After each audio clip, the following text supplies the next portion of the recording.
Hello and welcome to another episode of Virtual Legality. I'm your host, Richard Hoeg, managing member of the Hoeg Law Business Law Firm of Northville, Michigan. And today we're going to talk about Twitter, everyone's favorite short-form social media platform. Although favorite might be the wrong word. As I've said before, Twitter is a hellscape, but it is at least an interesting one for no other reason, perhaps, than the fact that it presents interesting news headlines and certainly ones that people are very interested in as of today. What is that headline? Well, as CNN reports, Elon Musk recently purchased 9.2% of Twitter stock, according to a filing Monday, making him the largest shareholder in the company. News of the purchase sent shares of Twitter soaring 22% in early trading. We'll talk about that in a second. Musk did not disclose what he paid for the shares, but his stake was worth $2.9 billion as of the close of trading on Friday and $3.5 billion after the spike early Monday. Musk's filing did not disclose the purpose of the purchase or any plans for the company, but he has been a high-profile critic of Twitter policies in the past. Now, anytime an investor buys 5% or more of a company's shares, they must disclose the purchase in filings with the Securities and Exchange Commission, which is where I want to start out our discussion. The Securities and Exchange Commission, the executive branch body in charge of making sure that the securities markets are fair, that proper information goes out there about who owns companies, how those companies are operating, so that investors can understand what is going on, has this requirement set up. Now, before we talk about the laws itself, I do want to point out, as CNN just suggested, big bump when this kind of thing happens, right? Elon Musk is known to be a very public investor. And with that comes a lot of benefits and a lot of burdens. He talks about his stock. He talks about his companies online. And that's one of the reasons that he has gotten into trouble in the past. But certainly, when a man of his resources purchases a significant portion of a company, well, everybody pays attention. And what you see here is the initial bump from when Elon Musk invests in Twitter, and then it continues to grow and grow and grow. It has a little shortfall here as of about 3 p.m. on the Monday when Elon Musk made that investment. But you can see other investors are interested. They don't know whether he's going to try to purchase the company, which, as we have seen in the past, just discussing Activision Blizzard, for instance, would require a premium to actually get the market on board with board approval and all these various things. Although, given the certain amount of latent hostility that Elon Musk has had towards Twitter and its board operations in the past, it would be very interesting if he attempted a takeover of Twitter. We're not there yet. Now, why aren't we there yet? Even though you're seeing a lot of media today, in all likelihood, talking about Elon Musk potentially buying Twitter and that kind of thing. Well, it's because he filed in a very specific way. This is the United States Securities and Exchange Commission Schedule 13G. And I think we all know Schedule 13G, right? No? Well, this is where you tell the SEC that you've purchased 5% or more. And you do it under a couple of different rules. He says, check the appropriate box. It's going to be Rule 13D-1, subsection C. So we all know what that is, right? No? No. Nobody knows what these are before you actually look them up and you talk about them with clients or what have you. But here's 17 CFR 240 13D-1 that says in Part A, that any person who, after acquiring directly or indirectly the beneficial ownership of any equity security of more than 5%, shall file with the commission a big old statement containing the information required by Schedule 13D. Now, you might note this is subsection A, but broadly speaking, the overall default rule is you get more than 5%, you're going to give us a big old filing, and you're going to tell us what you are thinking when you purchase this much of a public company. But you don't have to file a big, long form if you find yourself, instead of in Section A, in Section C, which says a person who would otherwise be obligated under the paragraph A of this section to file that big long statement may, in lieu thereof, file with the commission, that's the SEC to you and me, within 10 days after their acquisition, a short form statement that the person has not acquired the securities with any purpose or with the effect of changing or influencing the control of the issuer. The issuer here is the issuer of the stock, that's Twitter to you and I, other than activities solely in connection with the nomination under a big ol' CFR rule that is basically participating in a board of directors election as any other shareholder would be allowed to do. So what Elon Musk has filed here effectively says, I'm not trying to take over the company. Now, we'll also talk about his somewhat attenuated relationship with the SEC in just a minute, but here you see all the pertinent facts. Elon R. Musk purchased 73,486,938 shares of Twitter, which he believes to be about 9.2% of the common stock based on their most recent filing, saying that they have 800 million shares outstanding. So he purchased just under 80 million. You get to that 9.2 ownership of the company, and then basically nothing else pertinent other than the signing by Mr. Musk. So this comes out of nowhere. This is his total aggregate ownership of Twitter. So this is his first purchase, at least as it stands right now, into Twitter. If he had it before and sold it, we wouldn't know about it. But now this is all he owns, is this 9.2%. And he bought it all either over the weekend or as of today. And that did send shockwaves through the Twitter following community. Now, after we get done with that role, it is important to talk about the rest of Elon Musk as a public persona, right? And I don't know if I've talked about him in this space before. His companies don't come up very often, but he is an unusual cat, not the least of which is because he does have that kind of disruptor mouth that he likes to use, primarily on Twitter, ironically enough. And it was Twitter that got him in trouble a few years back, or as Wikipedia here summarizes, in 2018, he was sued by the U.S. Securities and Exchange Commission for falsely tweeting that he had secured funding for a private takeover of Tesla. And in fact, if we look at this tweet, that's what it says. Am considering taking Tesla private at $420, funding secured. Now, for those of you that are following along with Mr. Musk and see how he tweets regularly, whether it's about video games or otherwise, that $420 sure does look like an internet meme style joke. The SEC really isn't the organization that you generally joke with. So the SEC and Elon Musk wind up settling. He winds up having effectively a kind of gag order placed on him when discussing these various things in public, and it's one that he very much disagrees with. Now, if you don't know his background here, he made a bit of money in the 90s, making essentially a kind of map-based app thing, made $22 million. He then goes and gets involved with PayPal, gets his company purchased by the company that owns PayPal. There he gets another $175 million. That leads to SpaceX. All this stuff, and ultimately culminates in Tesla, which, regardless of how you feel about the company or its cars or anything else, has proven to be a significant financial success for him. But he's a bit of an internet troll, right? In 2021, Musk nominally changed his title to Techno King while retaining his position as CEO. He likes to be seen as a wildcard. He likes to be seen rattling sabers, clearly, at least in the public eye. I obviously don't know him from Adam, never met the man, but you get all of this happening with this persona. So when the SEC sues him, when it tells him, hey, you have to shut up about these things, he doesn't take it terribly well. And he also doesn't take these social media platforms operating in that capacity very well either. He tends to frame it as a freedom of speech issue, which is coming up all across the media. I've pulled a tweet here just because it was the last one in my timeline and the most obvious way to actually characterize what concerns seem to be here. This is from Ryan Brown at Toad's Anime on Twitter. It says Elon Musk is now Twitter's largest shareholder, having purchased 9.2%, almost $3 billion worth of shares. This follows his public criticism of the platform's position on free speech, so you can take a guess as to what his influence might inflict. Obviously, some negative terminology there. A lot of people don't like Mr. Musk. And if you haven't been following him on Twitter or social media, he has been kind of plumbing these questions of late. Here's Elon Musk. Given that Twitter serves as the de facto public town square, failing to adhere to free speech principles fundamentally undermines democracy. What should be done? Now, you or I might agree or disagree with that. Chances are we don't have 200 some odd billion dollars to fight him on financial grounds on this, but it's clear that he is concerned, or at least is signaling his concern, of the way Twitter operates. Someone else comes on and says, hey, would you consider building a new social media platform? One that would consist of an open source algorithm, one where free speech and adhering to free speech is given top priority, one where propaganda is very minimal. I think that kind of platform is needed, and he says, am giving serious thought to this. Now, he uses this kind of terminology, these short-form tweets all over the place. It's what got him in trouble with the SEC to begin with.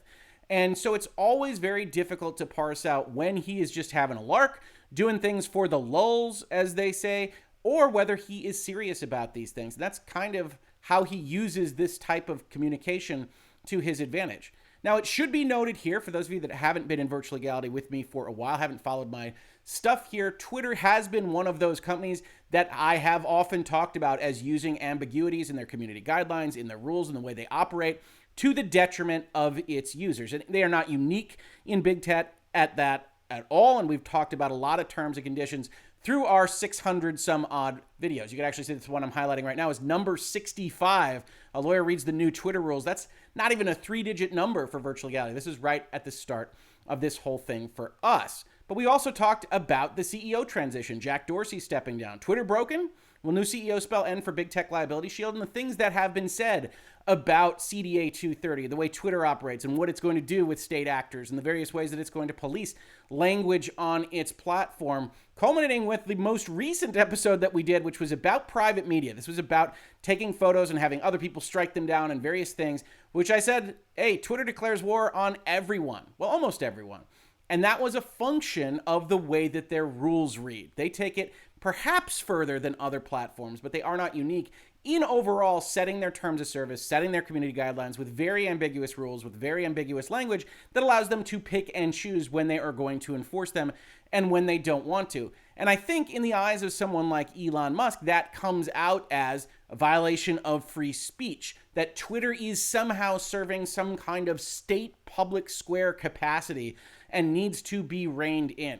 I come at it from a different angle here in Virtual Legality. I say, look, they are a private actor. They can do these various things. I can call them out on YouTube, which has its own ambiguous rules problems, and say this isn't the way I would prefer the platform to operate, but it's not really a government kind of standard. Now, Elon Musk, as I say in this thumbnail, is putting his money where his mouth is. He isn't looking to the Senate or the Congress or otherwise to have Twitter somehow banned, to have the rules changed. He's actually putting billions and billions of dollars behind at least potentially altering the way that Twitter does business. Now, I want to go back to the tweet that I talked about earlier because it's important to note that 9% really doesn't make that happen.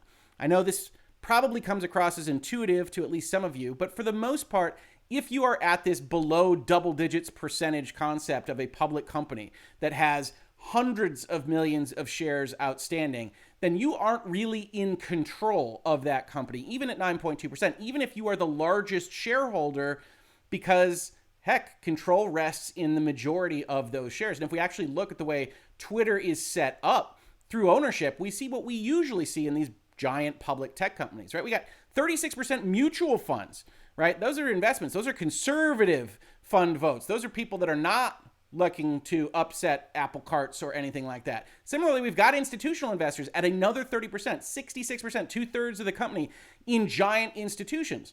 Now, those institutional investors can be activists. In fact, if we look at the top owners of Twitter, we see Vanguard, BlackRock, State Street, Aristotle, Fidelity, all these giant institutional investors in a company like this. They might get a little bit more activist. They might try to steer the ship, and we'll see CNN discuss that in just a second. But overall, individual stakeholders, of which Elon Musk will be one, and these numbers will change, are only about 10 to 15% of the ownership of the company. Now, he's going to come in right at the top here. He's going to own more than BlackRock, more than State Street, or maybe not, because part of this story here is likely these institutional funds also getting in, saying, all right, if we're going to have an activist fight, we're going to go and fight for what we want to have happen with this company, as well as speculators who say, well, if Elon Musk is going to buy, that's going to be a premium, and I'm going to get in quote unquote low, although obviously it would have been better to buy last week if you were interested in participating in something like that. A lot of guesses, a lot of speculation on the investment markets. If you are in share sales or investment, leave a comment below. Maybe you have another insight as to why this kind of bump happens, why it continues to grow, why it comes down a little bit.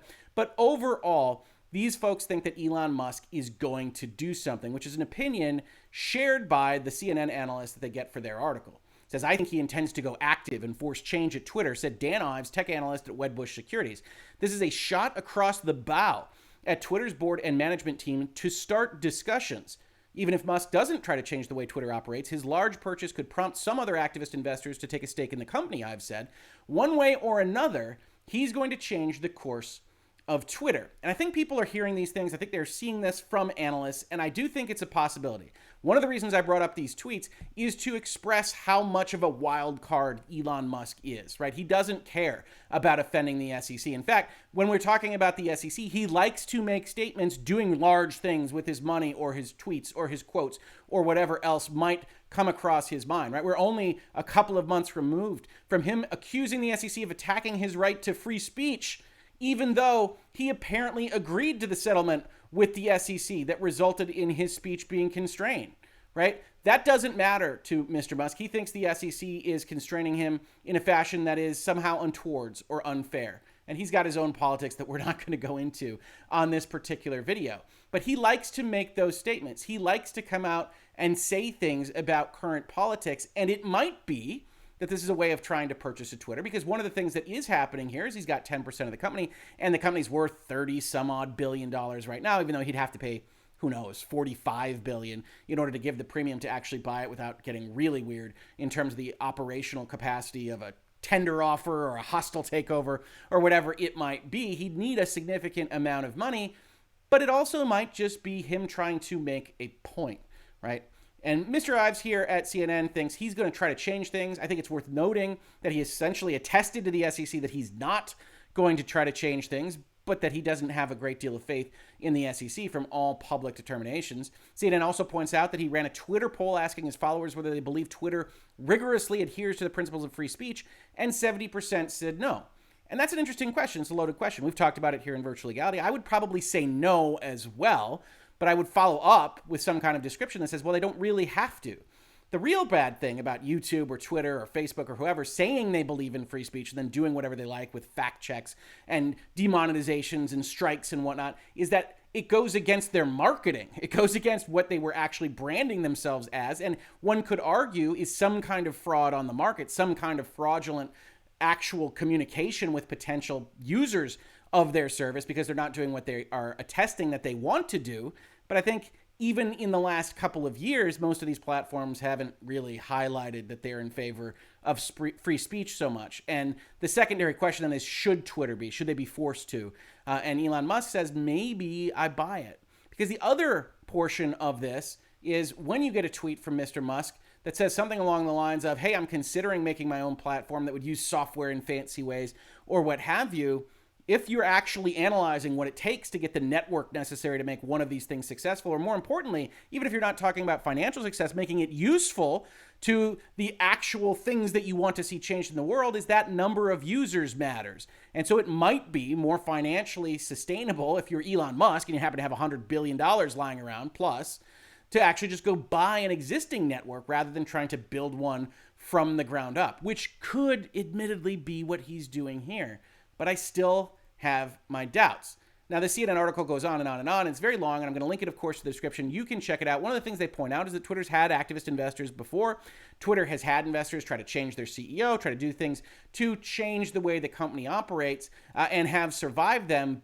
But I don't think there are a lot of Elon Musks out there when you see how stock prices change, how they relate to what could be a very vocal investor. And it may be the case that Elon Musk wants to get in that boardroom, wants to see those discussions, potentially wants to relay important things that he thinks the public should know about those discussions in the boardroom, which would put the fear of God in basically any corporate boardroom in America. So you don't know what you're dealing with if you're Twitter's board. You are obviously taken by surprise and operating under a bit of shock today that this has happened, but it also doesn't mean it's the end of the world. As Mr. Ives says here in the article, it would probably be too expensive for Musk to buy Twitter on his own, especially since most of his wealth is tied up in his holdings of Tesla and SpaceX shares. He'd have to partner with private equity, big institutional funds of their own. It's not like he could do it himself. And there I tend to disagree. Certainly we have seen in the immediate past, Elon Musk just decide to liquidate enormous portions of his interest in these companies and pay the tax on them. Right? Much is made lately of unrealized gains being a means of tax avoidance, so I propose selling 10% of my Tesla stock. Do you support this? He does this Twitter poll, 3.5 million votes, and then he does, in fact, liquidate his stock. And so I think one of the things that happens here is he makes these public displays to make a point, and it was only a short time ago that we saw the Biden administration here in the United States propose an official tax aimed at unrealized gains. And for those of you that aren't familiar with the term, for somebody that's holding stock, like Elon Musk holds stock in Tesla, that's where 3/4 of his value comes from. It's not cash money in his bank account. It's paper value of Tesla stock that whenever it has variations, makes his wealth go up and down.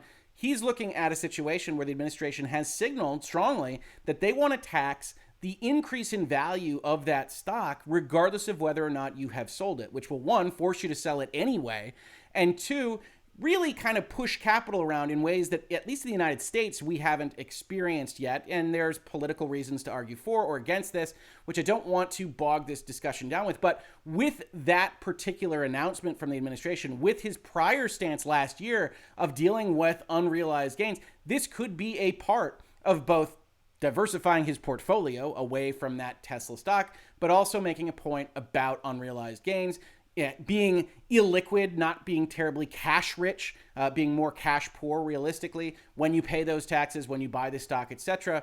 And we don't know what we don't know. So I personally think media and tweets like this one, they're saying, hey, this is what he's going to do with free speech, etc., are jumping the gun a bit.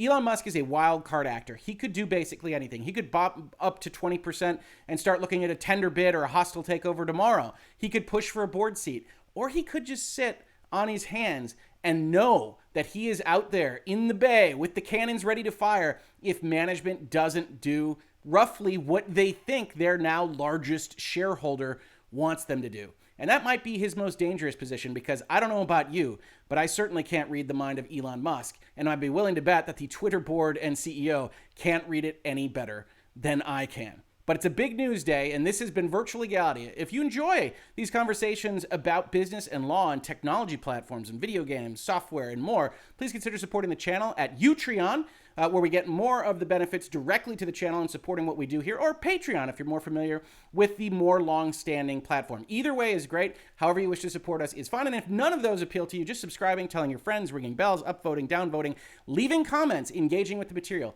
Every little bit helps. If you caught this on YouTube, thank you so much for watching. And if you listen to it as a podcast, thank you so much for listening. And I will catch you on the very next episode of Virtual Legality.